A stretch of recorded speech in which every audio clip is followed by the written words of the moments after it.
I sit here tonight, cloaked in the faint shimmer of memory, my translucent hands folded neatly before the microphone. The candlelight trembles across the table, bending shadows across the walls of this old study. I speak not as the living do, but as one who lingers, bound to a place that has forgotten how to sleep.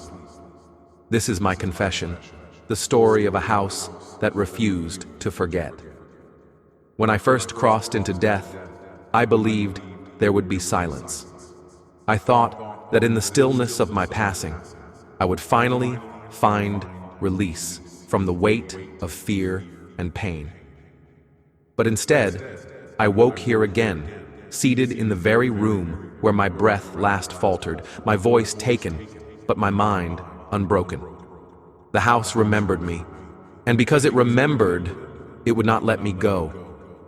The mansion was raised in the year 1862, a monument of wealth and pride. Its walls were thick with imported wood, polished until they glowed even in the dimmest of hours. Chandeliers of crystal rained light upon the gatherings of gentlemen and ladies, and every corner was fitted with velvet curtains and solemn portraits. To the world outside, it was a jewel, a sign that prosperity had come to our small town. But within these walls, every smile carried weight, and every gesture carried secrets. I was a servant then, a girl of 17 with steady hands and sharp eyes. I moved like a shadow through the hallways, polishing silver, lighting lamps, carrying trays of wine to men who spoke of wars and fortunes as though death and poverty were mere games. I thought myself invisible, and perhaps to them I was. But the house saw me. The house remembers everything. It remembers the clinking of glasses in the grand dining hall. It remembers the sharp voice of the mistress, whose temper cut deeper than any knife. It remembers the trembling laughter of her daughter, who played the piano until her fingers bled. And it remembers the night when everything that was hidden could no longer remain so. That night came with rain, a storm that clawed at the shutters and rattled the roof like a beast, desperate to enter. The master of the house had returned from his travels, and the air grew heavy with the scent of brandy and tobacco. I was in the hallway, carrying a tray of candles to replace the ones that guttered in the wind.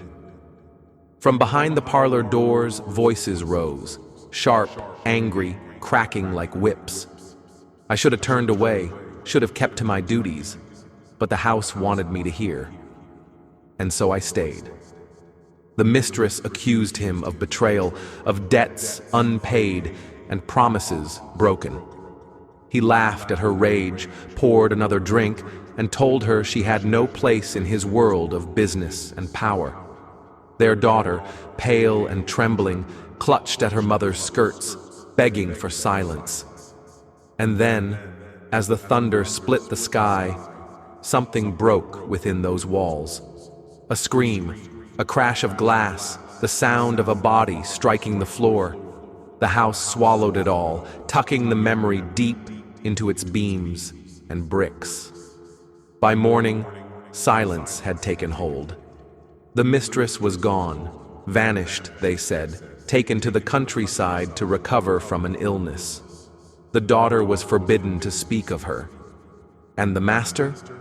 He walked with the calm of a man who believed he could silence truth forever. But the house knew better. It whispered of her absence in the creak of the stairs, in the flutter of curtains that never stilled, in the faint stain on the parlor floor no scrubbing could erase. And I, though still of flesh and breath, could feel its whispers in my bones. It was years later, when war came close and fortunes dwindled, that tragedy bloomed again. The daughter, now a woman grown, locked herself in the music room. She played the piano through the night, the same melody over and over until dawn. No one saw her again. They found the instrument's keys stained with tears, her body gone as though the house itself had claimed her. And perhaps it had. For still, even now, the piano plays when storms return, carrying the same mournful notes into the endless night. I cannot tell you the moment of my own death. It came not with violence, but with exhaustion. I had lived within the mansion's memory too long, burdened by the secrets I carried and the whispers I could not escape. One evening, as I tended the last candle in the hallway, I felt the floor tilt beneath me, the air grow heavy, my vision fade into darkness. And then, I awoke seated here, in this very room, as though the house had drawn me into its story, binding me as tightly as the portraits that line its walls. So I speak now, because the house wills it. It wants its memories told. It refuses to forget, and so I, its reluctant voice, must remember for it. I remember the mistress's rage, the master's cold cruelty, the daughter's desperate music. I remember the servants who vanished one by one, leaving only echoes in the corridors. I remember guests who entered the mansion laughing, only to leave pale and hollow-eyed, never to return. And I remember the night when fire threatened to take us all, when flames licked at the beams and smoke clawed at the ceilings. But still the house stood, unyielding, unwilling to surrender its ghosts. There is a weight in this remembering.